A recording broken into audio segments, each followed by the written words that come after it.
Governor mar kaonti Makueni Mutula Kilonzo Jr. osiemo apisas mag sirikand kaonti no kuom nindo e tich.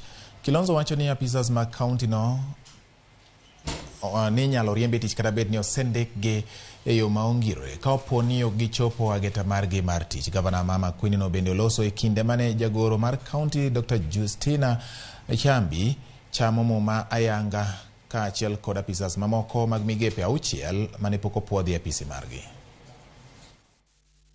It's a mentality, a public service, that if you're permanent and pensionable, you are like a tree. You are not going anywhere. So you work the way you want.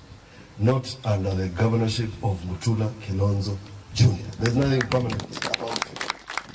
Because I am on contract for 5 years. And in the next 5 years, I must go out to the public and explain why I should get another 5 years. So why should you tell me you're permanent and pensionable and you can't work? It is not about Mundwa govern. It is about integrity, is about capability, and if you can. I want to confirm that, Your Excellency, you have the best team around. Jodak Maimbo